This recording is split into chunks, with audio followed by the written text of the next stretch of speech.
Thank you all for standing by, and welcome to our webinar entitled A Tale of Two Cities, Assessing Green Infrastructure Costs and Benefits in Toledo, Ohio and Duluth, Minnesota.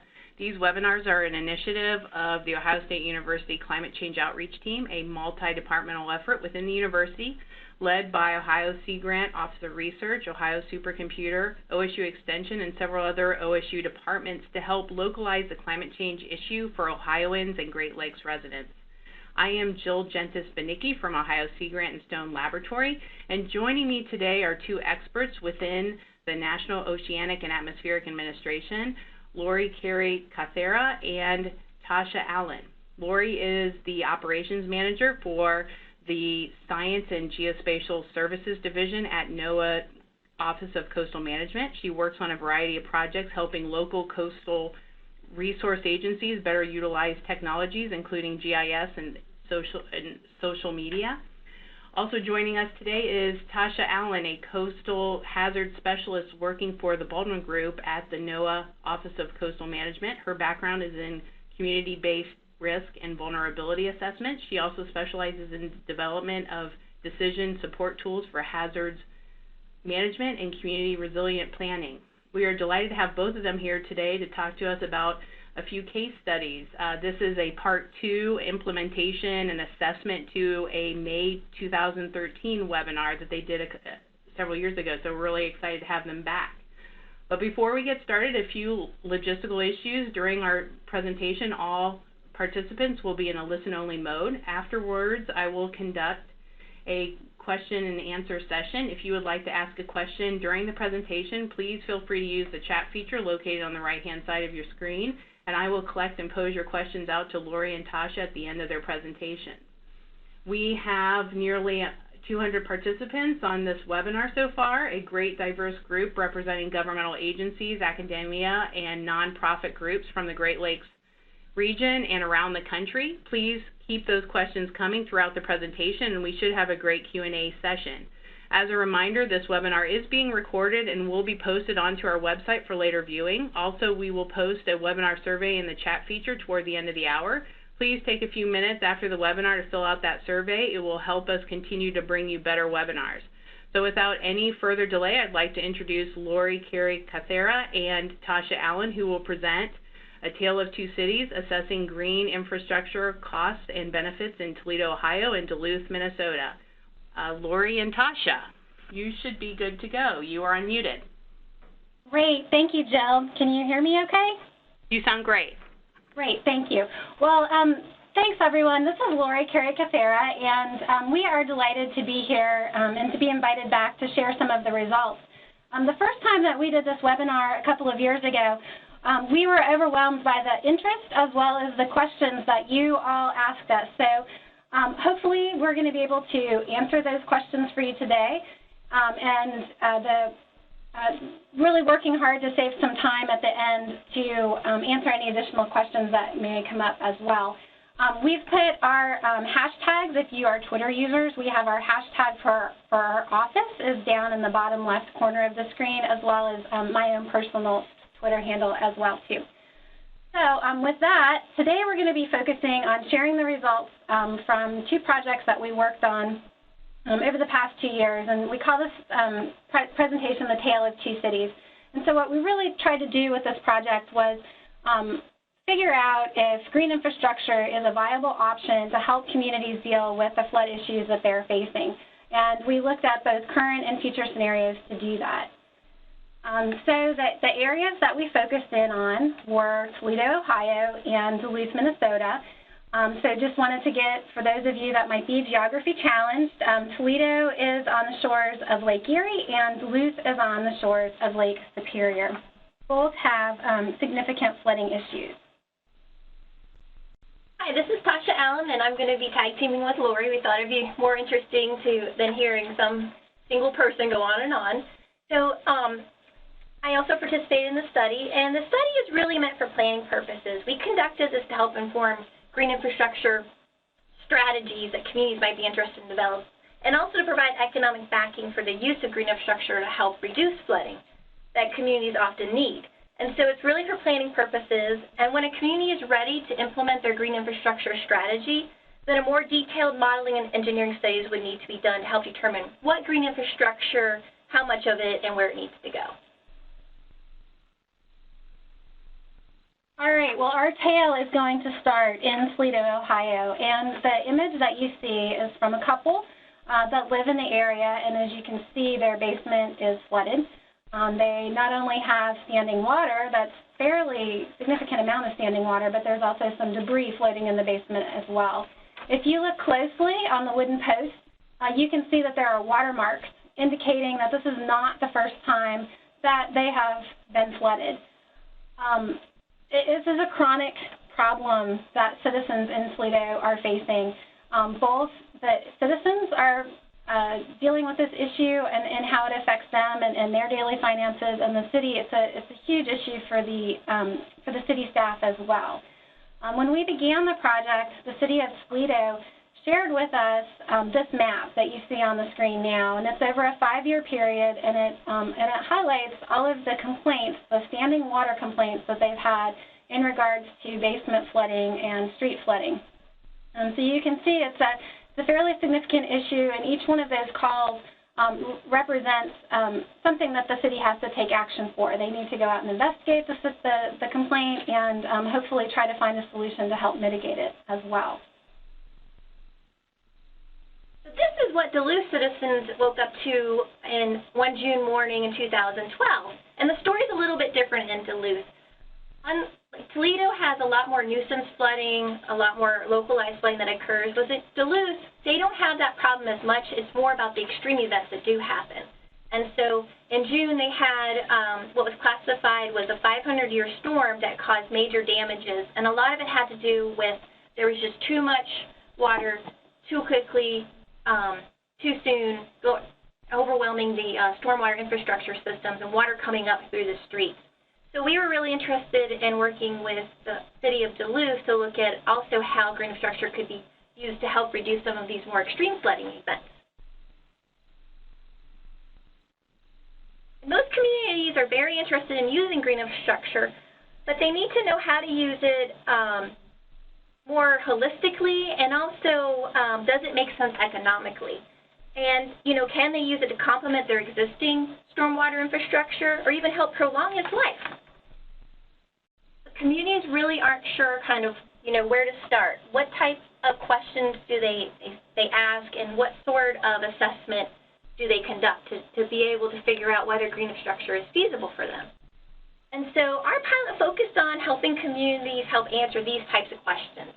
What are my options? What type of benefits do I see? What are the costs that are entailed? And then what type of data and information are available to help me determine whether green infrastructure can help me reduce flooding impacts? So we worked with these partners to help us develop an assessment. And partners are so critical, as most of you folks on the phone probably know. And so this is a group of people that we worked with, and all of them played a different role, either through community connections, helping identify the local issues, the modeling, H&H modeling, loss estimation modeling, and then just helping us kind of see how this information can be used. And this is the framework that we developed to help answer those questions you saw on the previous slide. And Lori and I are going to go through these different steps and talk a little bit more about what came out of going through these steps with both of the communities.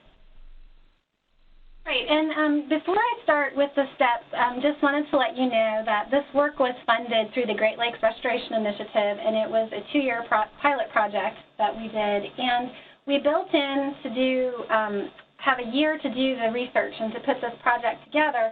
And then we also built time into the project to support the communities with technical assistance to help them understand the study, what it meant, what the options were, as well as to help them brainstorm some implementation strategies. And we'll share some of that with you at the end of this presentation.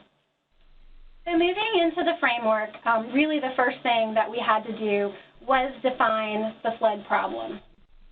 And for us, that meant really thinking about the scale of the study. There's a variety of green infrastructure studies out there looking at a number of different scales. And for our particular project, we chose watershed. The watersheds are fairly fairly small. They did not encompass the entire municipality of both areas, but did serve as a good study area and a first stab at looking more holistically at a watershed. We have some graphics up on the screen right now so that you can see a little bit of the area that we studied.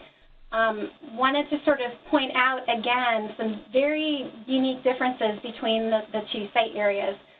In Toledo, Ohio, that watershed was very urban. I would say about 80 to 90% of the watershed was fully developed and has quite a bit of pervious pavement in it, which is also contributing to some of their flood-related issues.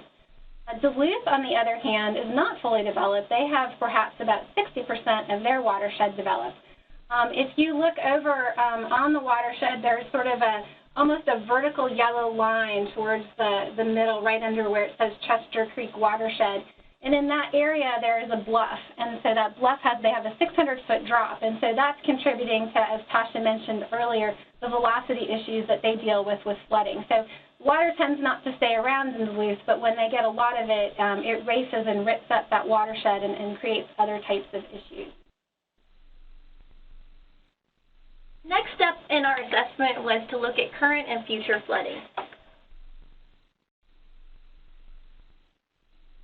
We developed 4 scenarios to help us identify what the current and future flooding issues were, and then how those flooding issues can be reduced using green infrastructure. And so you'll see here we have what we call 2 flood impact scenarios, and that looks at both current and future land use and precipitation. And then we have 2 flood reduction scenarios, which looks at both those current and future precipitation and land use, but then we add in looking at using green infrastructure to reduce those flood impacts. So now that we know what our scenario is, we really start to step through the process of identifying the volume of water that these watersheds are going to see. So the first step was really to figure out how much rain is there right now, and then looking to the future. So for the current rain trends, we use NOAA rain data to figure out the volume of rain in both watersheds.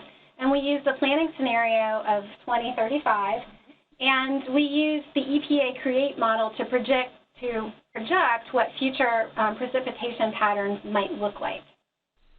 Then we need to know how much water could cause flooding. So we took that information from both the current rainfall frequencies and then the future projected percent change in those rainfall frequencies. And then we were able to model that using hydrologic and hydraulic models. We used USGS regression equations to do our hydrology, and then we used HEC-RES to do our hydraulic modeling. And then this provided us depth grids that then told us where the flooding would occur, and then we were able to input that into FEMA's loss estimation model called HAZIS. And HAZIS helped us figure out where the flooding would occur, which was the third step in this scenario. And HAZIS enabled us to not only begin to visualize what the flooding patterns look like, but it was also tied to building infrastructure damage. So we were able to look at, it does have some limitations, which we're happy to talk about a bit later in the Q&A. But for all intents and purposes, it showed us where the flooding was going to occur, and then what the cost to building infrastructure that would happen through those flooding scenarios. So in Toledo, to begin to look at what the flood damage costs, we estimated, using the information from the modeling, that the building damages were going to be approximately $740,000 worth of damage in this watershed. And the screen grab in the background is a tool that was developed by one of our partners, the Association of State Floodplain Managers, and it allows you to take all of the data that we described from these models and plug it into a web-based interface that allows the city to look at, or any user actually, to look at the estimated damages in a number of scenarios. So here it's showing you the current flood state damages for Toledo. And then the next slide is looking at what those future damages would be. So you can see there that the number jumped from $740,000 up to $930,000 worth of damages in the future. And we were also able to do the same thing in Duluth. Now Duluth, because the streams are so entrenched, there's not a lot of development in the floodplain, so the damages were a little bit less. And that's what Lori talked about, some of the limitations with hazards. We were only able to look at building damages, but we were able to see that there was, under current precipitation and land use, about $400,000 in building damages. And then if we were to look in the future, that would go up just a little bit as well. Again, because it's just the nature of the streams in that area. But we did, in talking to the city from the June 2012 flood, there was a lot of damage to the to stormwater infrastructure, roads, that sort of thing. But hazards does not account for those types of damage. All right, so now that we know where the water is going and the damage that might happen, the next step is to begin to look at what our green infrastructure options are. And as you guys probably know, there's lots of options out there. And I just want to take kind of a moment to pause. We were really looking at green infrastructure options that provided a lot of storage, because for us, it's not necessarily focusing on some of the water quality benefits that green infrastructure can offer communities, but we're really looking at storage capacity. And so we tried to identify particular green infrastructure options that would help provide that storage, capacity from the floods.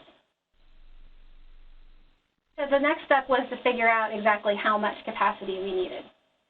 So we worked with each community and we thought through, based upon their current land use and how much land they had available, what they thought they could, how much they thought they could reduce their peak discharge from the 1% annual chance storm.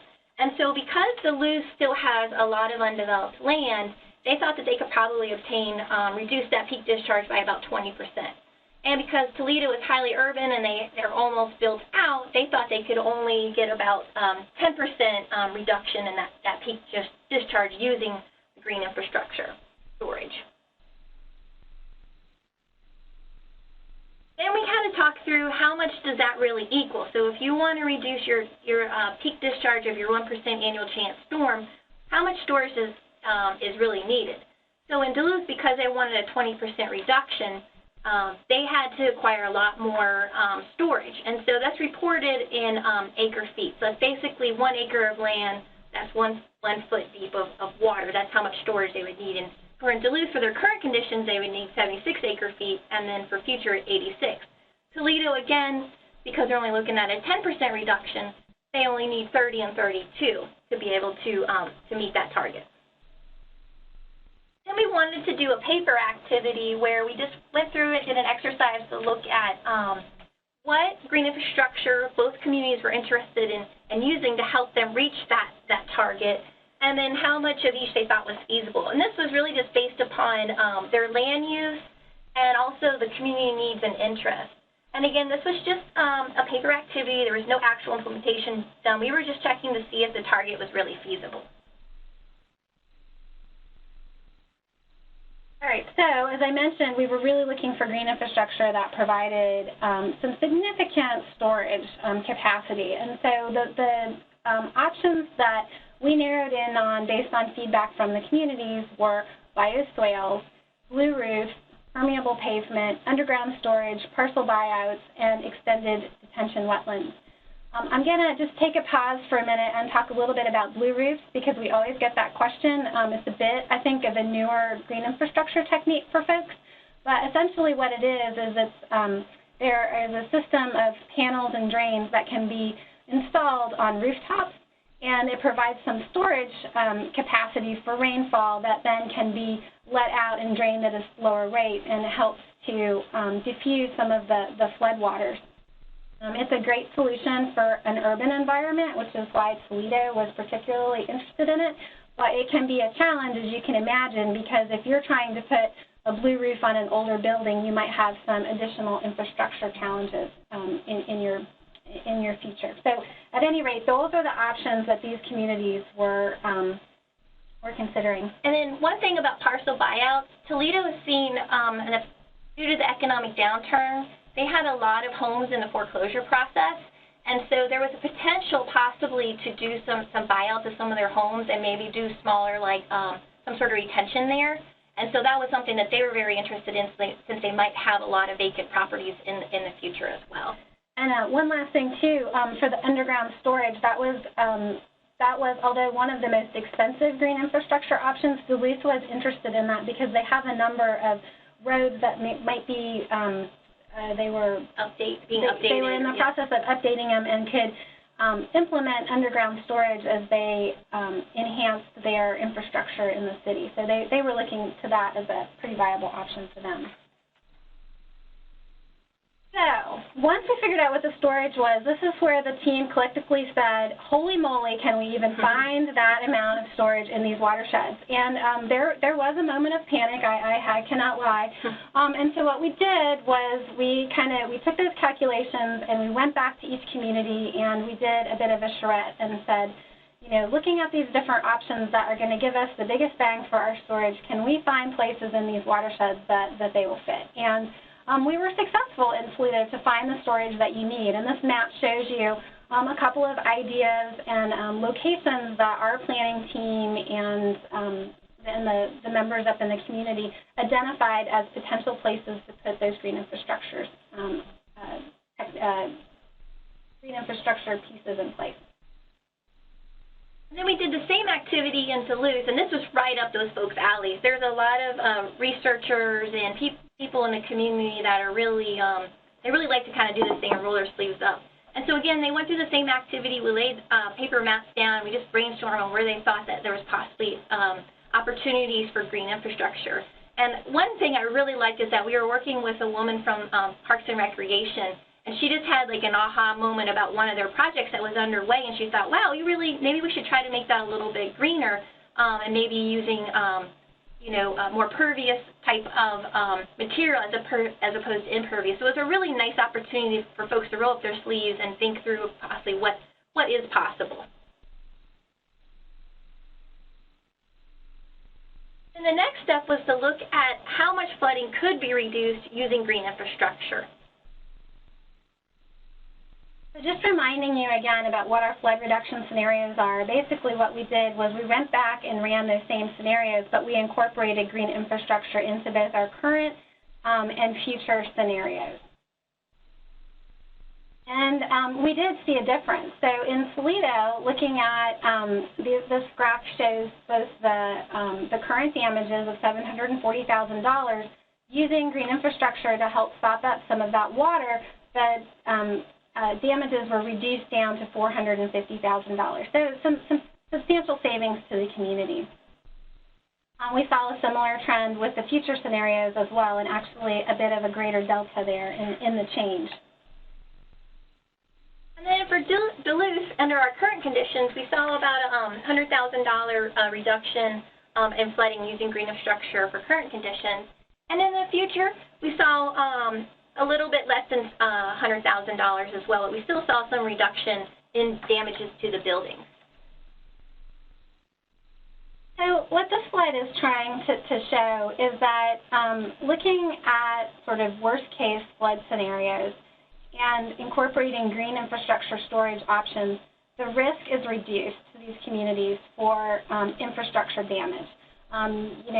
You can look at this slide, and if you have some questions about the numbers, we're happy to walk through in a bit more detail. But in essence, the hypothesis that we started this study is, can green infrastructure be an effective storage? We found that to be the case with this in Toledo. And the same is true actually in Duluth. We found that our risk of that 1% annual chance, damaging peak discharge could actually be reduced using green infrastructure. And so now comes the real heart of the project, is really to figure out, to compare those costs and benefits and to find out if it's economically feasible to incorporate green infrastructure. And so how we did that was we took all of the cost estimates for each of the green infrastructure options that the community was interested in providing, and we used national averages and the best available data that each of these communities had for any pilot projects that they may have implemented in green infrastructure in those communities. And so how that information mentioned, having those unit costs can be used is that first of all, we put all of our unit costs into a common unit. We use cubic foot of storage because you're looking at volume of water. We need to be able to compare storage from one GI option to the next. And so, for example, if Toledo needs 30 acre-feet of storage to reduce their 1% annual discharge, these are just a couple of options that they were interested in. And so what it does is it says, okay, if you're looking at a stormwater wetland at an estimated cost of $1.30 per cubic foot of storage, to get 30 acre-feet, it would cost about $1.7 million.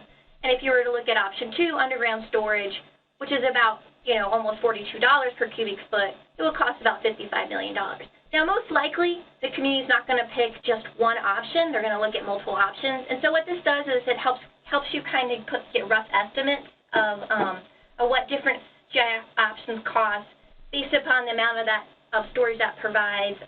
And it really helps to inform your green infrastructure strategy. So that's really what we're looking at, is planning and developing that green infrastructure strategy. So for our analysis, we looked at the least expensive green infrastructure, which was extended detention wetlands, so a type of stormwater wetland. And this is what, doing our analysis, so providing Toledo 30 acre-feet using that least expensive measure, it would cost $1.77 million. And then Duluth, we looked at providing 76 acre-feet of storage using that extended detention wetland. It would cost about $4.3 million. So this was the cost, one of the costs associated, or that was part of our economic analysis.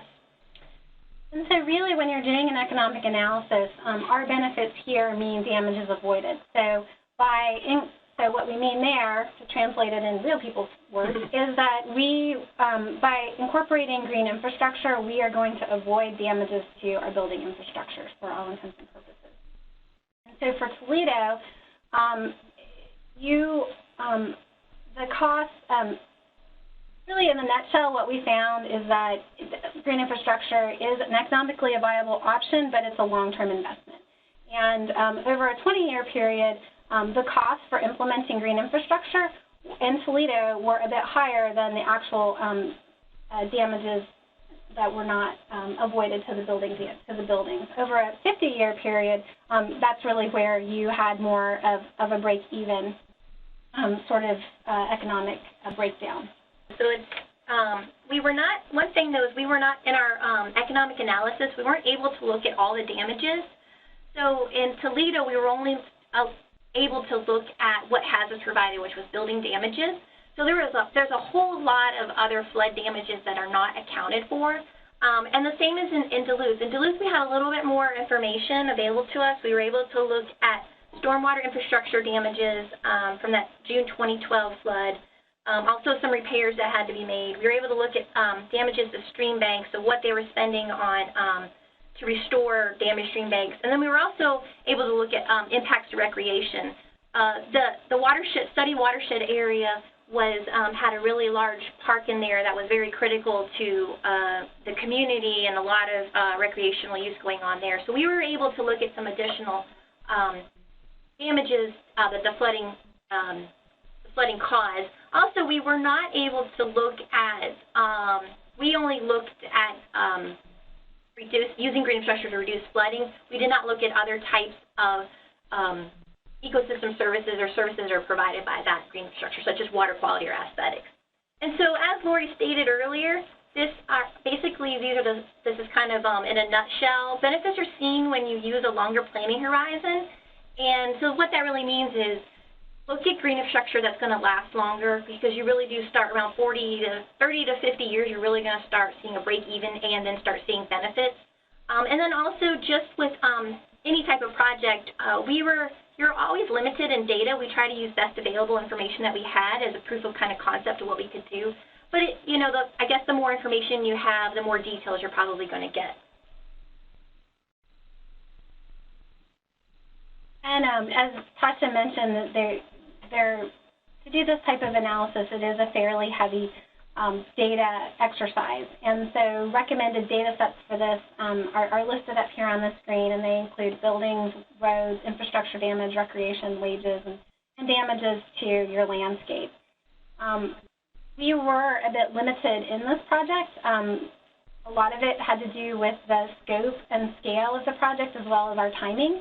And as Tasha mentioned, we really had building damages for Toledo only, and we were able to supplement a bit more in Duluth, mostly because their damages weren't contributing to actually to the buildings. They had damages that were more significant in other areas of their watershed, and so we worked pretty hard with the community to identify some additional data sources. So at any rate, the data that you have is going to really impact the results of your study. So now that we have the study completed, we have, as I mentioned earlier, focused with providing some technical support to the communities. Once the study was completed, we did a number of webinars as well as one-day workshops with community members to help them, community and agencies really, to help them understand the results and the options that they could explore in implementing green infrastructure. And so just wanted to highlight one of the success stories from Toledo. Toledo, again, their watershed was fairly developed, and one of the big footprints in the watershed is with GM.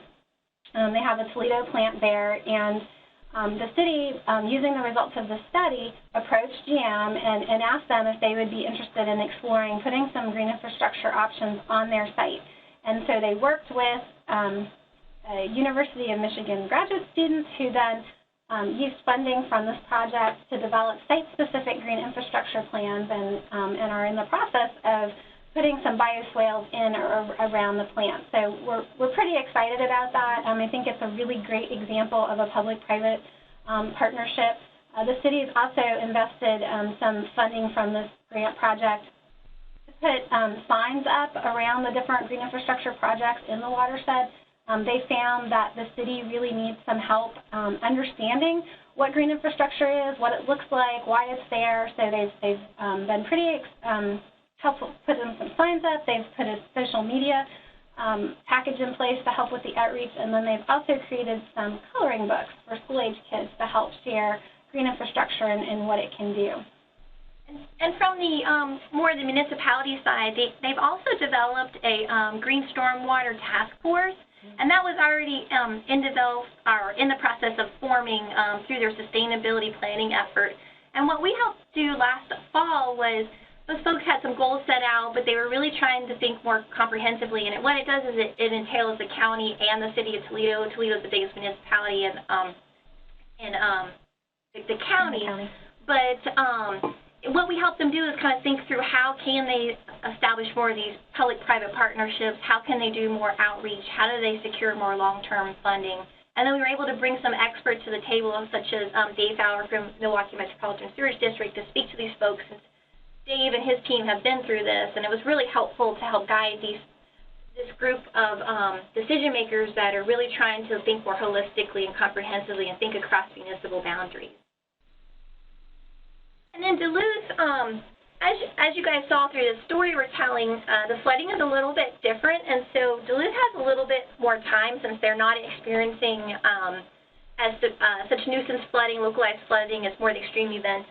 So and sort of the way the community works is they like to do a lot more studies, and so they're doing some more analyses, and they've been implementing a couple of pilot projects based upon the flooding that occurred in June 2012.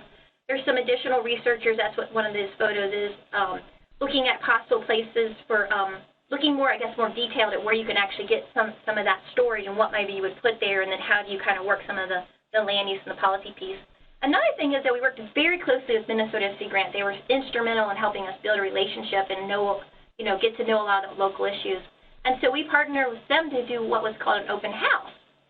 And they were really interested in Duluth. A lot of it's kind of a ground-up sort of decision-making that occurs there, and a lot of push from the local citizens. They're very active and very curious of what's going on in their community.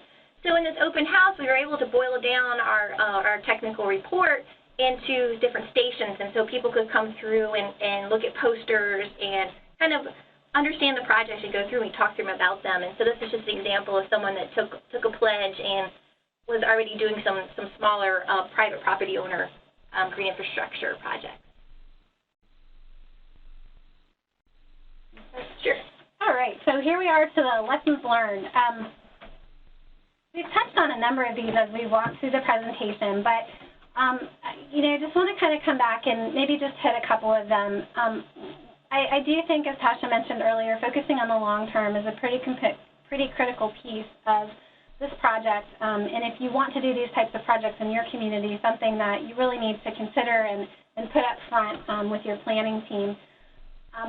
In terms of the data, we found in both communities the data was a lot harder to get than anyone in the planning team had thought. I think that there is a misperception sometimes that people have all the data that they need, and it wasn't the case. And I guess I would encourage, if you are a local city, make sure that if you do have some sort of a flood or a natural disaster, that you're focused on figuring out what those damage, collect the data on the damage of what it costs to make those repairs and how long those repairs took and how many, because, everybody in both the communities we work with, they all thought that they had the data, but as we began to tease down through the layers, there was a gap in those communities. And I think that sometimes going into a project like this, it can be a little bit overwhelming. We list out all these green infrastructure projects. We showed those different opportunities. But again, this is something that needs to be done over time, and it needs to be not thought of as something you have to go out and do, next year or next month or whatever. And then also think about, when you are doing, like in Duluth, they're going to eventually need to update their some of their roads. So that might be a time where they actually think about implementing that underground storage. And also just thinking about your capital improvements plans. I mean, where is it in there that possibly you could look for those opportunities, or maybe through that budgeting. And then I think another big thing is that we definitely wanted to focus in on the costs and benefits, but I think a lot of it comes down, that stuff is important in decision making, and you really have to, to be able to do budgets, you really do have to have, is this economically feasible? But there are a lot of other benefits that cannot be monetized, and so you really need to think, okay, what's important to my community? Toledo, they have done projects in the past that maybe didn't make economic sense, but they knew it helped really give them a sense of community, and it really helped kind of bring the community together when things economically were in a downturn. And so looking at some of those other benefits, I know that said a lot, but it is really critical. And then I just really would like to highlight the partners. I mean, from OCM's perspective, we could not have done this without all of our partners and our local communities. They were instrumental from the beginning, and so we just like to say thank you for their help. And I think in addition to partners, it's also bringing diverse skill sets. I think sometimes partners can be a generalized word, and definitely the local communities and Sea Grant and the task force that we work with, they were all amazing. But I think what was also really helpful and critical, really, to have in these projects were the diverse skill sets. So we had a hydrologist, modeler on board with us. We had a GIS person. We had an economist. We have hazard specialists. So a lot of those skill sets are really critical if you want to undertake a project like this, to really pull in not only diverse partners but diverse professional skills as well too. So what's next for NOAA? So as you've heard, we've wrapped up our study. We've supported our communities with some technical assistance, and they are well on their way to beginning implementing. But for us, we really want to share what we've learned. And we invested heavily in these projects as a learning opportunity to test the methodology and perhaps develop some resources that can be used in other communities. So we have been working on what we call a process guide and then 2 other complementary products to support the guide. And so what the guide is really intended to do is to take this process that Tasha and I have been talking through with you this morning and break it down into manageable steps and tasks. And we designed it so that communities that wanted to actually pursue a full-on study and to perhaps get funding to do this type of thing, they would have a bit of a manual to know how to do that. We've also found that testing this, we actually tested the methodology out in Hawaii to see if it could be translated to a completely other geography. And, minus the coral reef, there was actually quite a bit of similarity between Hawaii and Duluth, Minnesota. You would be surprised. You know, there are clearly some differences, but more similarities than I think anyone realized. And when we tested developing this process guide, the community that we worked with out in Hawaii was called HAIA, and they did not have the funding to do a full-on study. But talking through these steps with a stakeholder group of about 12 people and a facilitator, they were actually able to come up with some actions and strategies that they felt were very helpful in moving their discussions about how to address some of their flooding issues forward. And then, as Lori mentioned, we have several companion pieces that go with the process guide. These are in the final stages of development, and so one of them is options to reduce flooding, and basically what it does is it walks through the different green infrastructure options that both of our communities were interested in, and then tips on using those in different considerations, you know, land use considerations, and then also that example of going through estimating storage potential and cost. And then we also have a data checklist, and like Lori said, we were shocked at how challenging that is, and we get asked this a lot. So what we thought we'd do is put together a data checklist of what we use in each of the steps, and then we also have what's optional versus what is required. And the optional, it just will enhance your analysis.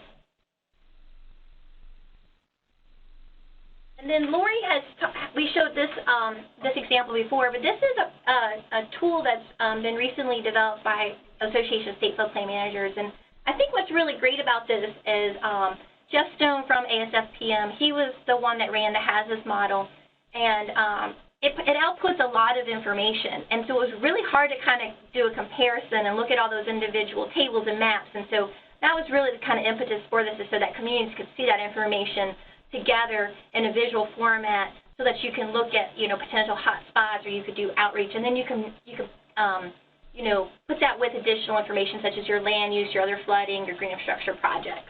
And I will say just real briefly about this tool, we did a joint presentation with ASFPM at their recent conference in Atlanta this June. And one of the things that they offered was that this is open GIS platform. So if others are interested in using, wanting to develop this, they're willing to offer the code. So we have our contact information here on the last slide. And if you are interested in that or any of the other products that we talked about, you put our emails up there so that you can contact us with additional questions. Also put 2 URLs up there so that there's a place that you can find some resources. On our Digital Coast website, we have a section that's dedicated to green infrastructure, so you can find that's where all of the products that we talked about will be located, hopefully in another month or so. And then you can find the technical report at that ridiculously long URL.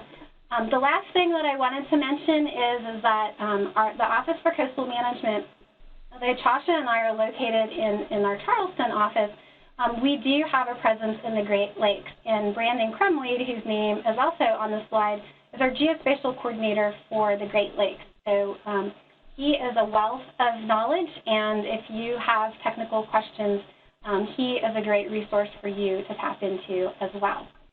And so with that, I'm going to turn it back to you, Jill, to see if there are any questions. Great, thanks, ladies. I have a couple of just clarifications in terms of the materials. Several people were asking, and I just wanted to double check with you.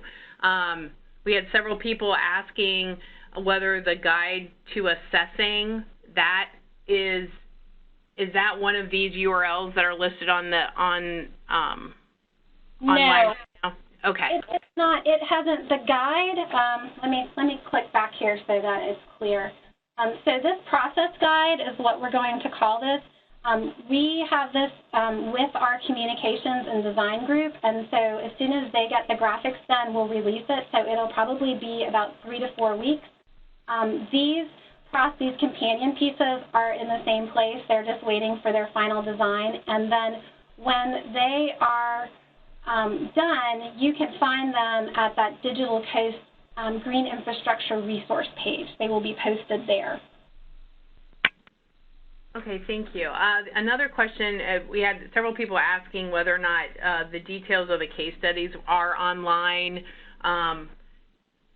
beyond these pages, or is this where the case studies details would be located? Yeah, right now, if folks are interested in understanding really the number crunching and the calculations behind the report, that would be, you would go to the technical report, which is listed on this last slide here, and it's 160 pages. It has all the overview of all of the projects, and the results of that study are detailed out in that technical report. We are in the process of putting a little less technical case studies together, and when those become available, I'm happy to send you the link as well. Okay, great. One last question dealing with materials, and then I want to go into, we got a lot of questions, so I want to get into as many as we can.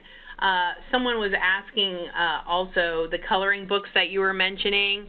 Is that handy in terms of a URL as well? Would we be able to post that URL onto our site as supplementary materials? I think that those are hard copy. Those were developed by the City of Toledo, okay. So we can check with them and get back to you. Great, great. All right. Well, let me get to some of the questions that we had. We had quite a few questions that were specific to slides.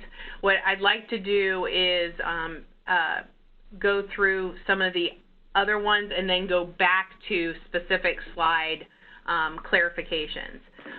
One question that we had was, we had a lot of questions asking about whether or not your green infrastructure costs for green infrastructure took into account land purchase costs. No, they did not take in land purchase costs. But they did account for maintenance. Okay, okay, and we had. And I think. And part of, let me elaborate as well, too. I think that because Tasha sort of alluded earlier in the presentation about Toledo's scenario, and they are in a tax forfeit situation where it's a little bit different than a typical city going out and actually trying to acquire the land. They're in that, do you want to add? Well, they're in that any site specifics. So that would probably have been a range. So we just did not include that in the assessment. So we did not identify specific parcels and then what that would cost, what the market value was. So that is not something that we did include in this analysis. Okay. Other questions that we had actually were specifically dealing with long-term maintenance costs, whether or not those were taken into account. Did the green infrastructure practices have a life cycle of 20 years or 50 years, and did you consider replacement, those kind of details? There is long-term, and again, what we're using is we're looking at other projects that are out there, so any type of project that's been published, that was a lot of the source of our information, because as most people know, it's really hard to kind of find this information. So we were looking at studies, projects already been done, and looking at what the costs were, what the maintenance costs were. So for some of the green infrastructure that we look at, there is cost and maintenance cost in there. But we did not look. There was another question there. I'm sorry, I lost it. About life cycle. We did not, but there's actually a really good resource, and the name escapes me, of course, right now. But it's a calculator. It's the national. I can't remember the exact name, but they actually do have a resource in there, and they did the same thing that we did. They went through and looked at a bunch of different studies, and they have averaged or estimated life cycles, how long something will last for different types of green infrastructure. But that was not something that we accounted for. The maintenance cost was something that we looked at, but not the life cycle. Okay. Another question, we had several questions dealing with the future of of rainfall. So we had one question specifically that was talking about the National Climate Assessment and that the Midwest would have a 37% increase in heaviest rainfall events since the mid-20th century. Has this trend been taken into account in your future risk reduction analysis? Yeah, it was, and it was really a big driver for why we wanted to, well, which we were very fortunate to be able to do the pilot studies in the Great Lakes, because that's the trend, that it was, that definitely their flooding isn't going to get better with looking forward and incorporating climate risk in there, that they're going to have more intense precipitation events that are going to probably make their flooding much more difficult. All right, thank you. Another question we had was, did you look at the cost effectiveness of green infrastructure solutions in relation to traditional infrastructure? No, we didn't. We get that question a lot, and we just, with the scope and scale and the funding that we had, we couldn't incorporate that. I think if we did maybe a fourth or a third pilot project, we would definitely factor that in, because there is considerable interest and definitely some data gaps on those comparisons. All right, thank you. Another question, this was a clarification question. The damages that were shown were only due to flooding and not due to degradation of water quality. Is that right? That's correct. Okay. Another question that we had, and I'm going to go a little bit into some of the specific, and these are referencing slides, and I think I got most of them in terms of what number we're talking about, but I could be off on a few. So this one, several people asked about the model that was mentioned, and I think it was on slide 17. Just for clarification. I'm trying to get there. Oh, no, I have to do it manually. If you should be able to, if you do use the drop down, click on the yeah, there you go, and you should just be able to go up. If you want to, I can take the ball and I can do it. I think we got, we're on slide. This is slide 17. Is this the slide you're referring to, Jill? No, it must be. It must have been maybe shortly after that. Yes, it must be that one. So you had mentioned a model, and they were just wanting to know the name of that model. Yeah. So this is a web visualization tool that takes the data from the HAZUS model. We actually used a couple of different models, and so I'm actually going to go back to slide 17. So in the how much water could cause flooding, we used hydraulic modeling to determine that. That was the... So we used, so for the rainfall, we used technical paper 40, and then we also used a crate, which actually looks at historical information, and then it looks at, it takes basically a downscales some of the global climate models, and you get to actually choose your climate station so that you're getting more of that truer, like what's happening in that area. And then it looks at percent change from that historical. And so that gave us basically our rainfall frequency information. And then we used USGS regression equations because this is planning kind of reconnaissance level. That's why we didn't have as detailed. And also both the communities thought they had better hydrology models, and they didn't. They were old, or we couldn't get them to work. And then we used HEC-RAS to do the hydraulics. And then we were able to, that outputs a flood depth grid, and then we were able to insert that into HAZUS, and that's from FEMA. It's a loss estimation tool, and you can get that from FEMA's website. And so then the FEMA results from HAZUS then went into these different visualization tools that ASF SPM developed. So the outputs from, the sequential outputs that came from those modelings could then be visualized in this web tool. Hopefully that helps. No, that does.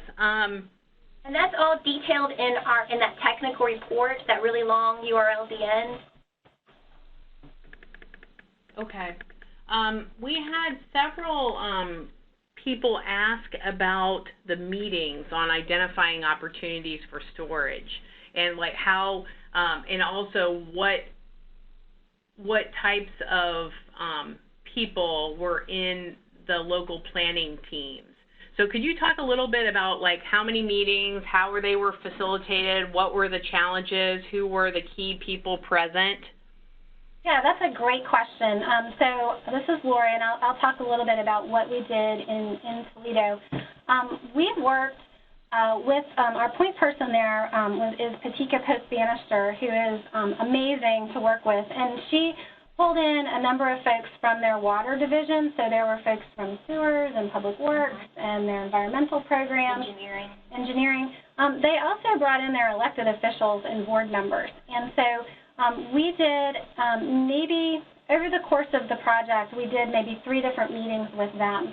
And to kind of make sure that they were bought in, that they understood the project, and that they were able to provide feedback and ask questions at key moments and key decision points within the project. When it came down to identifying the areas that you're looking at on the Toledo map, that we basically used that group. I think at that point some of the elected officials left, but there is a pretty diverse group of folks across the city. And then there were some folks that weren't able to attend, so Patika and then Shauna Callahan, who works in her office, worked to get feedback from others in the area. We also contracted this project out with Eastern Research Group. They pulled a lot of this information and did the analysis for us, so they were sort of a third party that was helping us do the research. Once we had this map, what we did was we went out and drove the watershed and actually physically looked at these sites. So it was kind of a 2-step brainstorming, map charrette, site visit kind of thing. And then in Duluth, we followed somewhat of the same process. We had our project team in Duluth was Minnesota Sea Grant. There's a local EPA lab. It's, I think, the Mid-Continental Ecology Lab. There's the NERI, Natural Resources Research Institute. There was city staff there. We had Parks and Recreation, Judy Gibbs, Chris Kleiss from Stormwater Engineering. We had a GIS data planner there, a data person, and then a planner as well. And then we had a couple of elected officials, and the mayor's assistant was there. And we worked through some of the same process. One thing we were able to do with this project is do several on-site meetings, which I think is really critical. We had to do a lot on the phone, but the on-site meetings were great because we could roll our sleeves up, talk face-to-face, and they could just ask us a lot of questions, and we could go through and make these decisions together.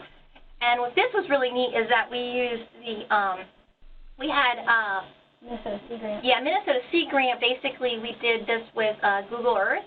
And so we were able to put these pins in digitally as we were having the conversations. We had the map projected on a piece of paper, and then folks just went through and kind of talked through some of this as well. But those face-to-face meetings are so critical. And then having those point people as well, they can kind of keep the team kind of going and round it up and see who to vet things with as well. All right, thank you.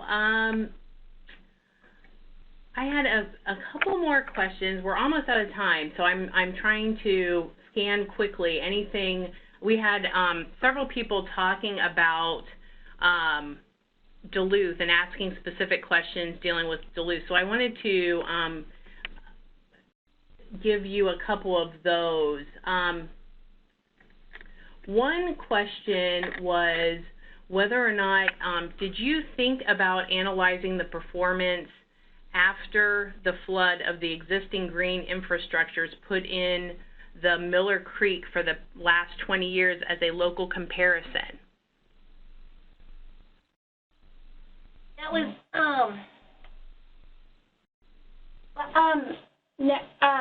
so kind of the yeah, it was a little bit out of the scope in it. So to answer the initial question, no. However, the flood of 2012 was front and center in this particular study, and there was a lot of skepticism about if green infrastructure could even be a viable option in Duluth because of the frequency issues. And so, and also the velocity. And the velocity. Yeah, I'm sorry, that's what I must say, the velocity. So there was a lot of discussion about is that going to work? Is it a good option? Would it have helped in this scenario? And so, you know, we talked through a lot of those options. We didn't actually run an additional scenario. One of the things is a follow-on item that Duluth is very, very interested in doing is they want to expand the study to look at the entire watershed. I think that they're also trying to secure some implementation funding. I think they got a big EPA grant to begin to put in some of these green infrastructure storage options and tests. That's really, you know, kind of where the money hits the road. Is it going to work in this scenario? And so they are steadily working towards trying to understand those options a bit better. So I hope that helps. Yes, it does. Another question dealing specifically with Duluth. Did you look at the age of the stormwater infrastructure and whether it was a significant factor in flooding damages and where the flooding happened? Not specifically. No. When we did our first site visit in Duluth, we did go around and look at we looked at places that were damaged from the June 2012 flood, and then of course some additional information came out, but we did not in our analysis look at the age of any of that. I mean, there was a lot of assumptions made in this project, and so I think we were mainly looking at how maybe green infrastructure could help prolong the life of some of those older infrastructure, because they're being, you know, there's not as much wear and tear on them. So that was sort of an assumption that we made, but we did not do a specific assessment of that and then compare across different ages of infrastructure and how well green infrastructure helps prolong those lives. Yeah, the city really, I think we kind of came from the perspective of we knew that there was going to be some opportunities to update infrastructure, and so this study was helping to inform options, so when they came to decision points, they could consider if they wanted to continue down the gray route or supplement things using green infrastructure. It's a really good idea, though. All right. Well, I think we are actually a little over time. We have some other great questions, and so I have asked Lori and Tasha if they would be willing to answer those questions in a document that we'll post later on, and they were very willing to. So we will have your questions that we haven't gotten to answered reasonably shortly. So we will let you know when those answers are available. So I'd like to wrap up. I wanted to, again, thank Lori and Tasha for their willingness to talk to us today about two Great Lakes case studies.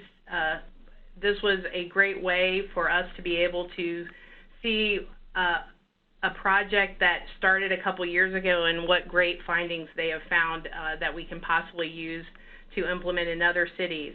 It was really a great discussion. We really appreciate their help in relaying that information. Also, a special thank you to NOAA and Minnesota Sea Grant for funding this webinar. I did want to remind everyone that our survey URL for this webinar is in the chat feature, so please take a few minutes to fill that out. I also wanted to refer you to resources and an archive of all previous webinar presentations, which are located on our changingclimate.osu.edu website, as well as our regional site at greatlakesclimate.com. This webinar series is sponsored by the OSU Climate Change Outreach Team and will host new webinars in the coming months. We'll email you when that registration is available. Thank you again, Lori and Tasha and all the participants on this webinar. We hope that this was beneficial and hope you'll join us again in an upcoming webinar. Thank you again, Lori and Tasha. This was a great presentation, so we really appreciate it. So many people were looking forward to it, so thank you for taking the time to present this to us. Thank you. Thank you. Everybody take care. Thanks, everyone, and have a great afternoon.